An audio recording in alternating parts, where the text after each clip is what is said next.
Welcome to the Balancing Stocks, Bonds, and Real Estate webinar where we're focusing on building generational wealth. And when I think of generational wealth, it's something that lasts longer than my lifetime. It's more than just my retirement. But of course, as we're building wealth, it does help with our own retirement. It helps with our cash flows today, and it gives us a sense of purpose on what we're going for. So I always like to think bigger than myself when I'm doing this. I have David Chiarucci on with me, and he is an real estate investor and realtor. And so I'm very excited to have him speak as well. The setup, I'm going to speak for about 10 minutes, maybe give or take. And then David's going to come on and speak for 10, 15 minutes. And then we'll have time afterwards for questions. So that's the format of it. And feel free to put questions on the questions box if you do. TKL Wealth, really what do I focus on? It's hard to articulate to people, but really what I do is we focus on comprehensive wealth advisory. So as the topic is today, it's more than just managing an investment portfolio. It's more than just handling real estate. There's a lot of other things that go into it, such as financing, debt, cash flows, financial planning, and those type of things. So that's really sort of how the conversation relies or goes when I'm talking with my clients. And of course, there's always a legal disclaimer. But the main thing is we're trying to make errors or omissions. And one of the big parts of this disclaimer is that I may have forward-looking statements such as my expectation on inflation or interest rates, but I can't guarantee that those will happen.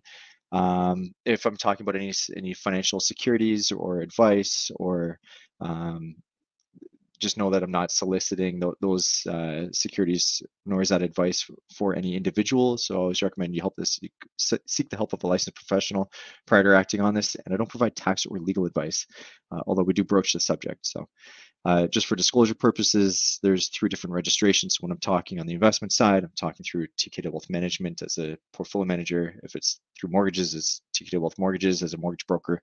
And if it's life insurance, I'm talking through TKW Wealth Insurance as a life insurance advisor. So, and there's the boring part. So some things about me. I married my high school sweetheart. We've been married we've been together for over 20 years. We have 2 young boys, 7 and 11. Other things you might not know is I'm an ultra runner. So I run anything that's classified as longer than a marathon. This year, I only have 2 runs set up. So I'm taking my time this year. Both of them are 160 kilometers long each. And when I'm doing that, I try to pair my running with charity work because I'm a big fan of Big Brothers and Big Sisters. I had a big brother when I was younger, and I'm eternally grateful for that experience and opportunity that I had. So one of the other things you might see is a CFA designation, and that stands for Chartered Financial Analyst designation. Sometimes I put a slide in the presentations, but basically they fail. There's 3 levels. They fail more than half the people that write each level. So if you manage to pass each one, it's very challenging, but they fail half the people that write every year for each level. So it's pretty brutal. So if you see that, most of the people are investment managers, hedge fund managers, investment research analysts, investment bankers, running mutual funds and whatnot. So that's the type of designation that is, just so you're aware of it. And here we are just trying to empower you to make decisions so that you can make better informed decisions and figure out where you want to go. And that's sort of the role that I play as a financial advisor. Now, getting something out of a presentation, I find look for one big takeaway. So if you can find one thing that you're like to educate you, to improve you, to take away, to research more, I always find if I can find one thing that I found that was important and I took it away, then I find it wasn't a waste of time. And I found that there's good benefit and good value coming out of it. So look for that one thing. And our whole goal is so you can understand the role that real estate can play inside your overall wealth today. So we're going to look at primary residence plus investment properties, as well as stocks and bonds and how that plays together with your investment portfolio. Anytime I'm looking at a conversation, really want to do is break it down. So because our lives can get so complicated. So how do you start looking at it? Well, when should I add this in? Is it right for me? Is it playing with my lifestyle? I just stop, back up for a minute and figure out, okay, if I had nothing and I was going to build wealth, what would I do? First thing is to bring in cash. You have to keep this cash. And then as you're keeping more of that cash, it's going to accumulate. And what you want to do is have that cash grow so that it can become more cash. And that cash turns into wealth. And that's the whole process. So whenever you're faced with a complicated situation that can sometimes seem overwhelming, just break it down. Break it down really small, and then let's look at that idea again. And so that's the whole premise. Now, I've been doing this for a very long time. I've been in financial services for a long time. I started my career in the bank branch. Then went onto the bank's trading floor, and then I was working with a hedge fund as chief compliance officer and portfolio manager. And then something was missing, and part of the branch experience that I really loved was working in the community, helping people just like yourselves and helping them make a difference in their lives. And so for the last 4 years, I've started my own investment firm, mortgage brokerage, and life insurance agency, as you saw. And this is the big takeaways that I've had from having hundreds of conversations with clients. And I was able to sort of look at the patterns. And patterns is one of the things that we're going to be looking at. So all the wealthy people that I see, and I see a wide range of economic health and a large range of wealth, what are the patterns that I'm seeing of the successful people, of the not as successful people? And so I was able to define it down into 4 pillars of wealth essentially. And the first thing, you have to make money, right? So I'll touch very briefly on this, but are you increasing your skills? Are you taking courses? Are you networking to make sure that you're known in the industry? Do you have a good reputation? How are you doing in your performance inside your job? Are you willing to jump ships from companies? Because I find a lot of companies will limit you as an internal hire from a new position for a pay raise. But if you jump ship, you go to the competitor, you can often get a bigger raise. And I said, well, we're looking at stability and security, when in reality, a company's going to do what's in their best interest. So if more money is something that you're going to focus on, then improve your skills, make sure you're networking, improve the performance of your job where you can ask for more money. And if that's still not getting you the desired income that you're looking for, then consider a new job or with a competitor, a new industry, something like that where you can bring in more cash.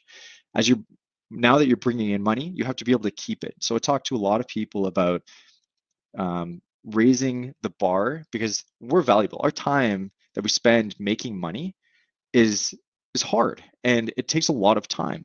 And so we have to be a little snobbish to say, you know what? I'm not going to open my wallet for that little thing at the checkout. Those add-on sales that marketing does such a good job of, the things we see on TV, all the things that Amazon, they know what to look and what to put in front of us. It's all this data and they're analyzing us.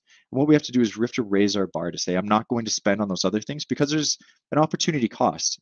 If we spend on something that doesn't give us as much value for something that is going to give us more value, what's going to happen is that we're not going to have that cash left over. And what we want to do is accumulate and keep it. Because when we do that, we can then go buy things that make money for us. And that's where Dave is going to talk a lot about as a long-term thing, as well as in a retirement phase. It can come in very handy, but as we're accumulating it, we then need to grow it. And an easy, small way is something like mutual funds where they hold both stocks and bonds, or maybe you're getting a little bit more active and you're doing stocks and bonds separately, or something like that. But once we start to accumulate, a lot of people will start to use their RSPs as for some home buyer plan to buy their primary residence, which is real estate. And you're going to buy that. And then potentially at some point, we've heard of people doing investment properties, rental properties, commercial, residential, and then people are curious about it, but it's how do you get there and how much capital does it take? But as long as you're making money and you're keeping that money that you make and you're growing it, eventually you can get into bigger and bigger projects. And that's what starts to allow us. The other thing too is that private businesses are another option. I have quite a few clients who are business owners, and if done properly and they're very successful, you can make quite a lot of money off of that. And the last thing that nobody really talks about, unless you're an insurance advisor, and then I find their mindset is just a little bit skewed towards insurance as a product. But the thing is that there is creditor protection. So what happens if you get sued? How do you protect your assets inside your RSPs, inside other assets? There's things such as segregated funds, or you can shelter money inside life insurance policies. We look at how to reduce your estate as well. So real estate, for example, that is unencumbered is the full value inside of your estate. But if you have a mortgage against it, it reduces the value of that estate. There's things like planned giving ahead of time, ahead of death, if you have charities that you're involved in or want to be involved in or contribute to. There's other ways to give to your family ahead of schedule. And these type of things really simplify your estate, not only for executors, but also for the beneficiaries, and it makes them getting cash faster. And it reduces the amount that you pay the government in most cases. So these things, but what we're going to focus on right now is growing money. And that's where the whole conversation is going to focus on right now. As a fun game that I like to play, I always say which chart. So this is a little bit of involvement. I'm going to put up a poll. It's going to pop up on your screen. But which chart would you rather invest in? We've got chart 1 that starts in the bottom left. It goes to the upper right. Then we have chart 2 that starts in the upper left, goes to the bottom right. And so which chart would you rather invest in? So it's going to pop up. Feel free to answer it. I'll give you just a moment there to answer it. So votes are coming in.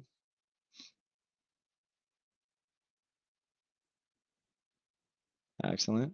Excellent. Any others last minute? There we go. Awesome. So thank you for participating. That's quite fun for me to do.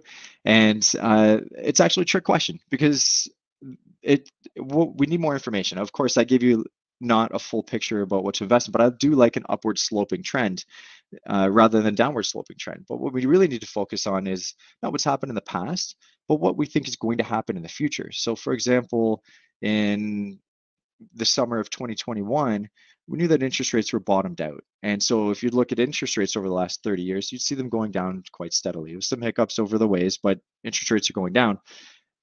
So I knew that they were going up, and now interest rates seem to be around the top. So it's not so much as to where things have been, whether it's a stock, a bond, real estate prices, but where do we expect them to go forward? And that's what we're trying to understand is going forward, where's the best opportunity? So that's what we're going to try and assess. Um, and like I said before, the pattern of growing money and what I've seen in successful people. So these are the breadcrumbs that I'm looking at. When I've seen really wealthy people, people who've done very, very well, accumulating a lot of assets at a fairly young age. I'm talking sort of in their 40s, early 40s to early 50s. What's happened is that these people have started saving. They've been very good with their money, first off. They usually have a little bit higher income and they're saving. And so there's a big part of it that make money, that keep money. They're doing those two things very well in the beginning. So you're never too old to start that and to keep going ahead with it.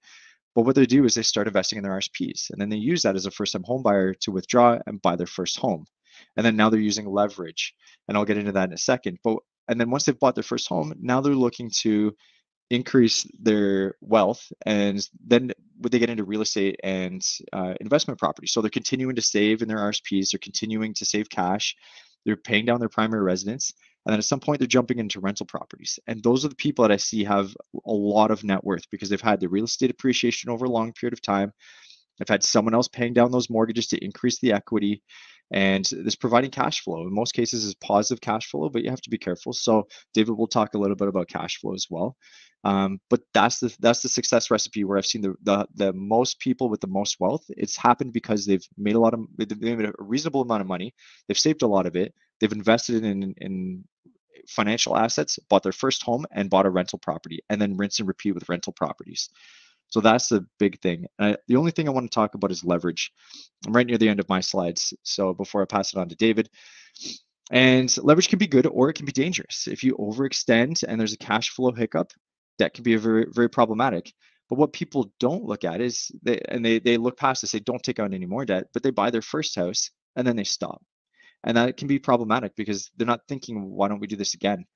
They're counting on their own income, and that's a good thing. But say for example, someone bought their first home at $1 million, they put 10% down. That's $100,000.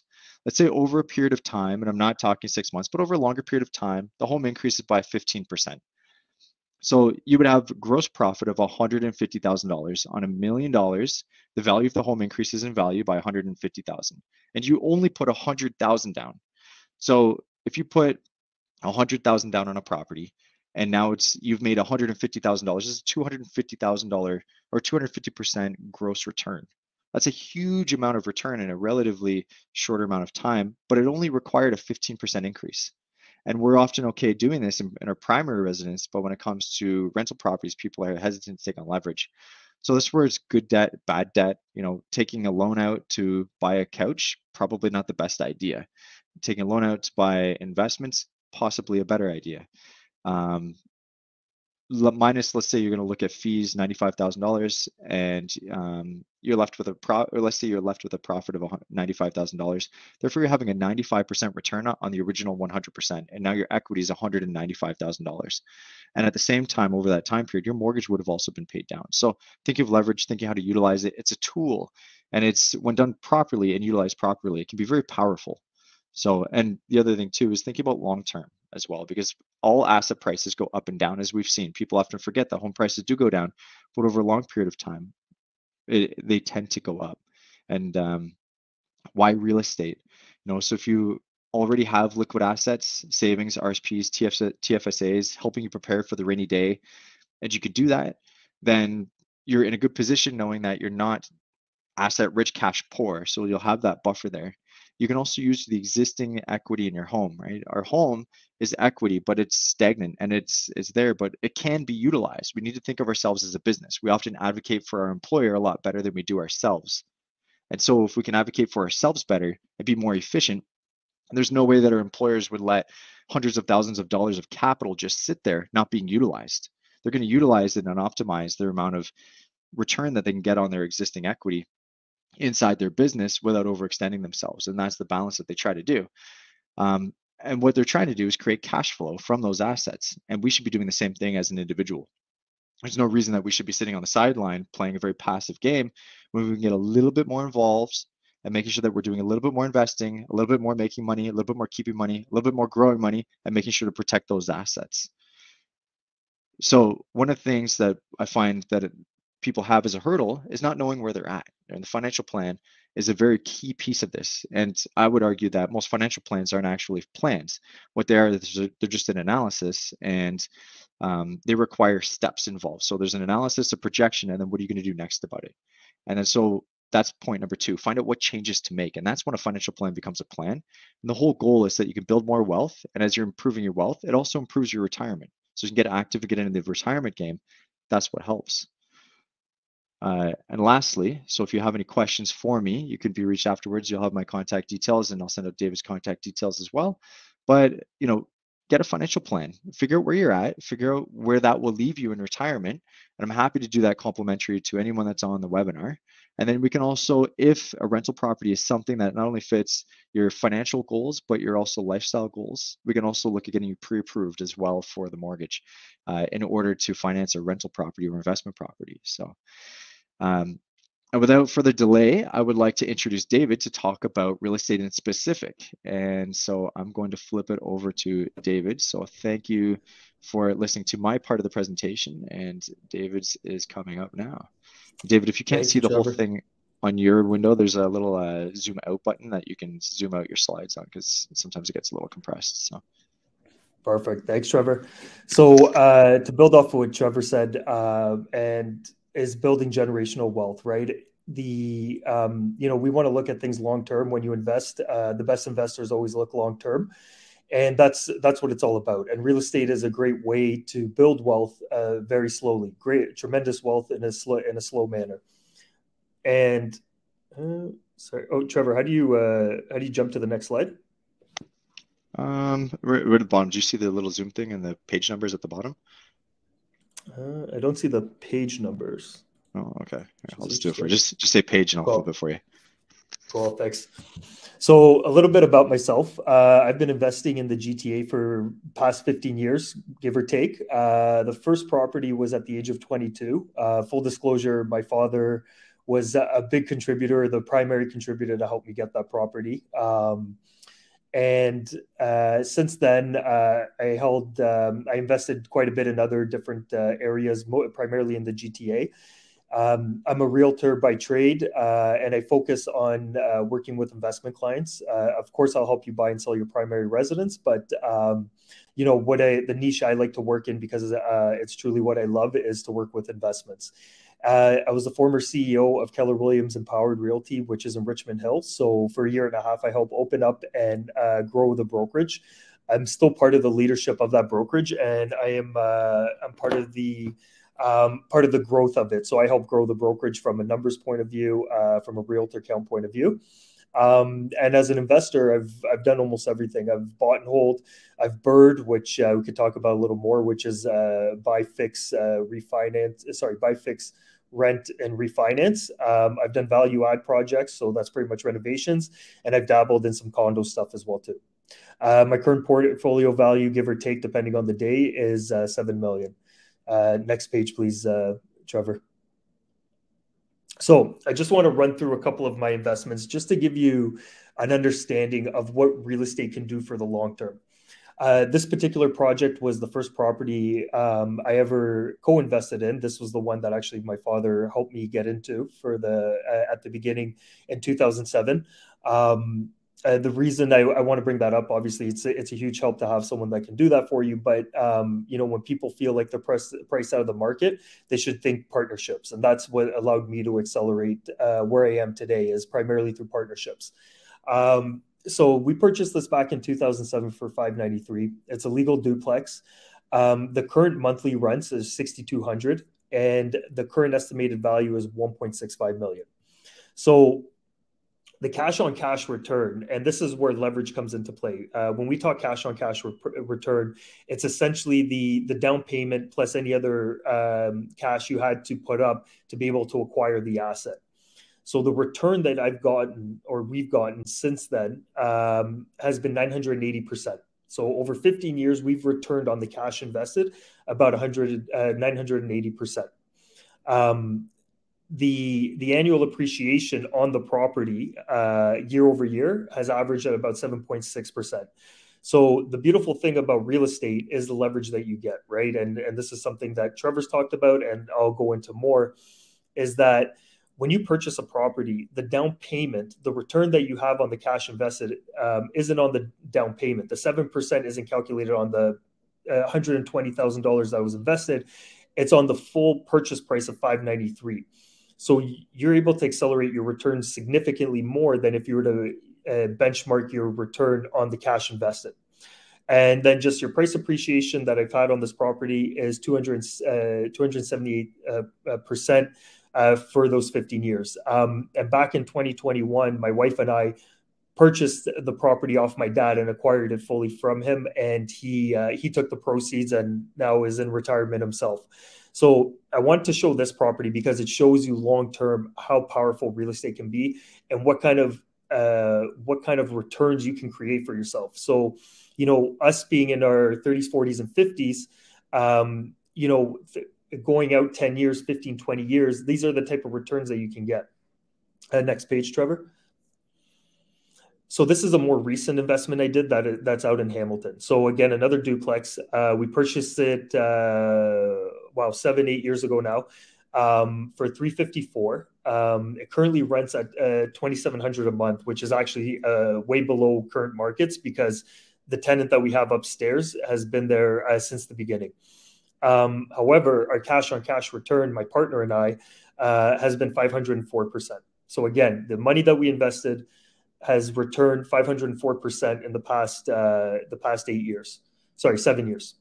And the annual appreciation, and you guys probably know this for seeing Hamilton grow significantly, the appreciation of Hamilton has been rapid, and it's been on average 10.66% per year.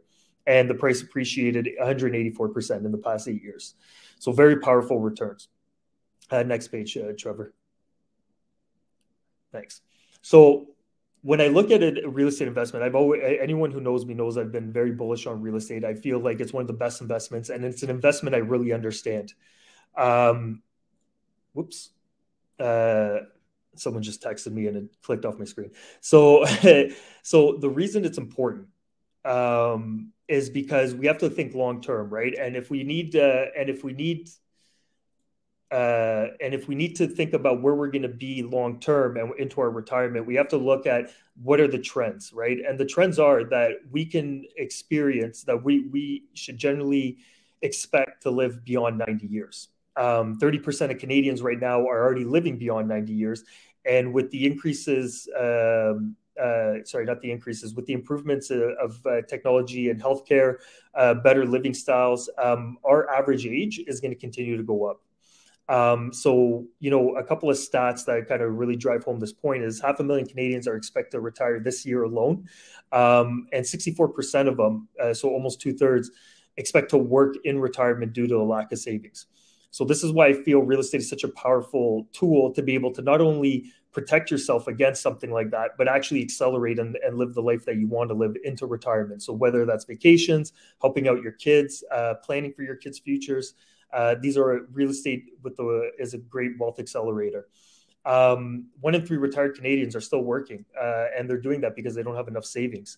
And defined benefit pension plans are going away and are expected to be gone by 2026. So, Trevor actually told me something very interesting the other day when we were chatting, is that he's actually planning his financial future with the expectation that he's going to live to 100 and that his kids are going to live to 110 years old. So this is how far we got to think out to be able to protect ourselves, so that we can pay for our living expenses and the things that we want as we age into retirement. Next page, Trevor. Awesome. So when I look at an investment, right, why do I think GTA? Why do I think real estate is such a great investment? I don't just say that because I chase people who are saying that. I say that because I understand what is happening in this market, and in Toronto in particular. And when I say GTA, I generally mean the Golden Horseshoe, and Southern Ontario in general could probably be included in this. So let's look at the demand side, right? The demand side is essentially the population growth. Half a million Canadian, we hear that 500,000 new immigrants are coming to this country. Half of those are coming to Ontario, and a third are going to settle in the GTA. 95% of those immigrants are going to be between the age of 25 and 44. Well, why is that important? These are your prime working years. This means that these people are coming in, and they're coming into the prime working years of their life, which means that they're going to contribute significantly to the economy. And this is going to be a wealth creation for the province and for themselves, because they're going to be purchasing assets, and there's going to be taxation on their income, so that it grows to build out infrastructure in Ontario. 98% of them hold bachelor degrees or higher. So again, it's a testament to the type of immigrants we're bringing in and the wealth creation that they come in and they create. And our population is exploding. We're going to be going from 14.8 million to approximately 19 million by 2043. So an increase of almost 38% in the next 20 years. Next slide, Trevor. So this is just another talking about the demand side, where things are going from 7 million to 2041. We're going to be at almost 9.5 million in population. So that's great. But next slide, Trevor. Thank you. So what does that mean for a supply point of view, right? So when we're looking at price appreciation, what drives price appreciation in real estate? It's the fundamentals, right? If I'm looking at an analysis and I'm evaluating an investment opportunity, it's population growth, it's job growth, and infrastructure growth. And Toronto has all three of these in huge quantities, and it keeps growing, obviously, because of the quotas that we have for immigration. But we have a huge supply shortage. So and Ontario in general, in order to get on the same level as the other provinces, and we benchmark against other provinces to get the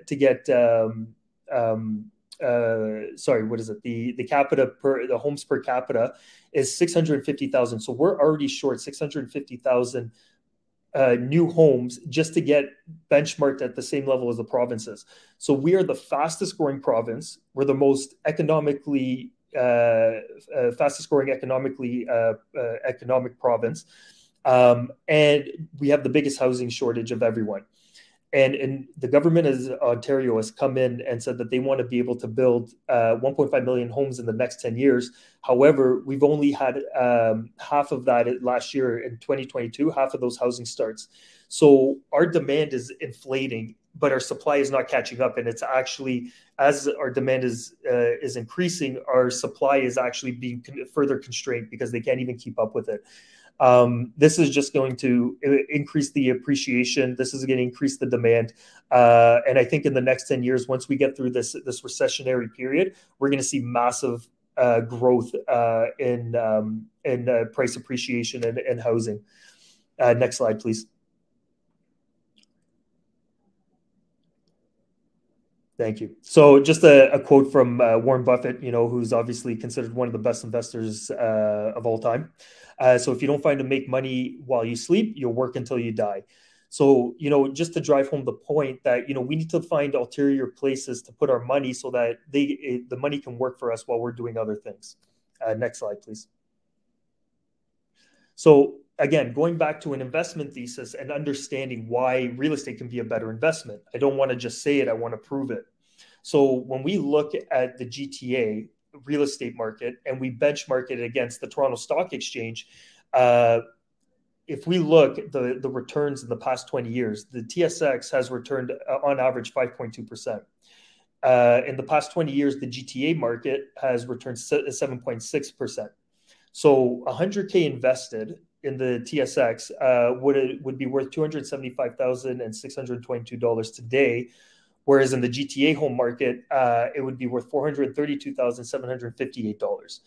However, this isn't including the leverage that you get from real estate. So a 20% down payment on $100,000, meaning you bought a $500,000 property 20 years ago, and this is where leverage and compound interest really shine. A property in 2002, in 2022, that property would be worth $2,163,791 with an ROI of 2,063.79%. This is the power of leverage. This is the power of real estate and how you can accelerate your returns. Next slide, please. So Robert Kiyosaki, who wrote the famous book, Rich Dad, Poor Dad, leverage is the reason some people become rich and others do not become rich. And to Trevor's point, there's good leverage and there's bad leverage. There's good debt and there's bad debt. And understanding what is good debt, and the reason I talk about the data about the GTA is understanding where to put my investments. I'm not speculating. I've researched data, I've researched trends to determine that the GTA is a very strong market to invest in, and using leverage to market it to invest in this growing market is a smart way to grow my net worth and to grow my portfolio. Next slide, please. So again, just to look at risk, right, and to understand and to underscore the housing market and how risky it is, right? Because generally, the bigger return that you can get, the more risk is involved in an investment. However, let's look at how the banks view risk, right, and how they view real estate as a risky asset. And the way we can look at this and the lens we can look at it is, how much is the bank willing to loan us on different investment vehicles if we went to them, right? So if we go to the first one, if we go to the bank and ask them to open up a margin account and open up stocks, and we bring $100,000 as a deposit, they'll probably give you another $100,000. However, in that margin account needs to be secured against assets you already have. If you don't have assets to secure, you probably won't be able to get that additional 100,000. So a cash on cash return, say you get 200,000 is 10%, right? You get $10,000, which equals a 10% return. However, that doesn't take into consideration that you could get margin called if your stocks drop significantly. The next example is a business. Businesses can be highly profitable, highly successful, can return thousands and thousands percent above and beyond. However, at the beginning stages, they're very risky. So when you go to a business, again, how much are they willing to give you? They'll probably give you nothing if you don't have any assets to secure a loan against. So you can reasonably assume that you only get $100,000, right? Your cash on cash return on that 100,000 is only 5% at 5,000. And that's not even to take into consideration most businesses aren't profitable in the first couple of years. So now we get to real estate. Well, again, is the banks like TD, RBC, Scotia, CIBC, BMO, do they know how to evaluate risk? They understand the housing market, and they know how to underwrite mortgages so that they can protect their downside? I would say yes. So with real estate, with $100,000, you can get a value of $500,000, and your return on your cash on cash invested is 25%. So you can get a $25,000 return on the $100,000 you invested.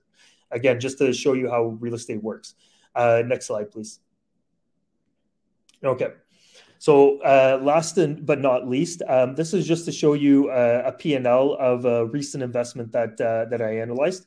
So it's a duplex for $850,000.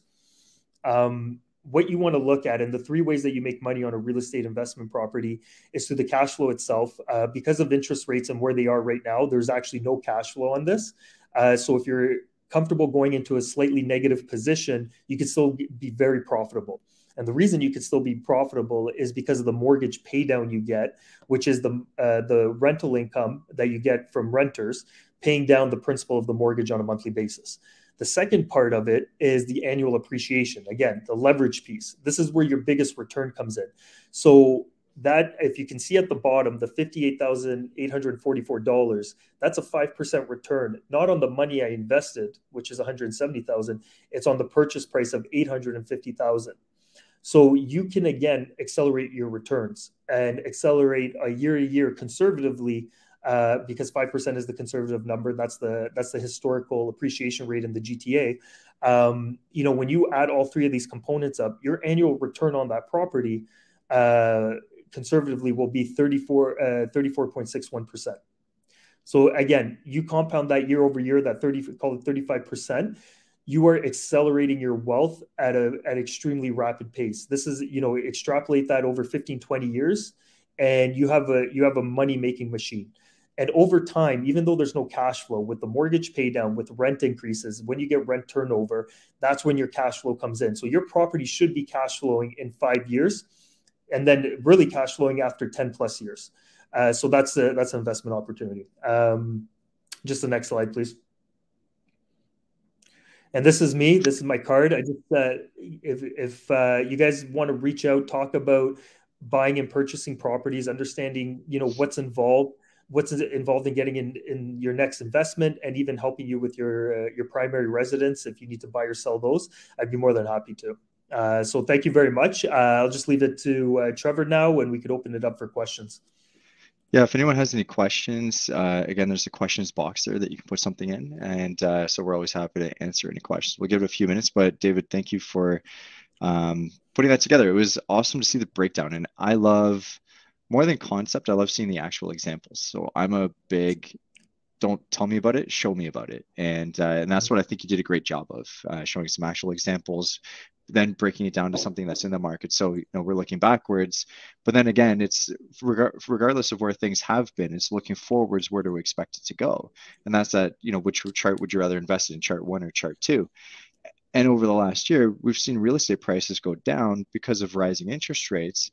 But as you say, there's a sustainability within the market, and you look at immigration.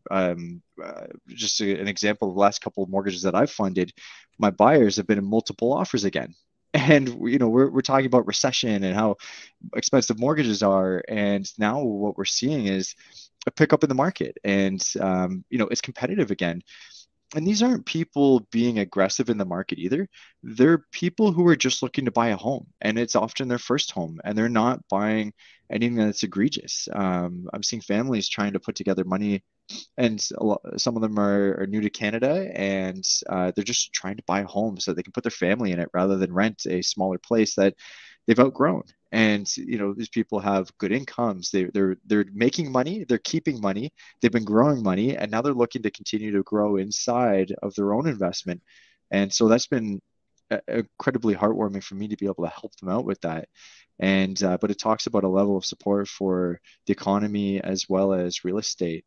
And so looking forward, over the long term, I am quite excited about real estate as well. And yeah, if there's any other questions, feel free to type them up. We don't have any at this time, but David, if there's any last comments maybe you want to suggest or throw in, feel free to do so. Yeah, thank you. The only thing I would say is that if you want to find out more about why it could be such a good investment, and why the GTA is a great place to do it, and why, in my personal opinion, it's probably one of the best places in the world, and get a little more education on that, I'd be happy to talk about that as well too. So just reach out. I'm always happy to have these conversations, and keep the conversation going. Yeah, that's great. It's at least someone have someone that they can go to now to ask questions. And if they're wondering how a rental portfolio might fit in, or a rental property might fit into their portfolio, feel free to reach out to me to do a financial plan. And if it's appropriate, we can do a pre-approval, and then David can talk to you about the properties themselves.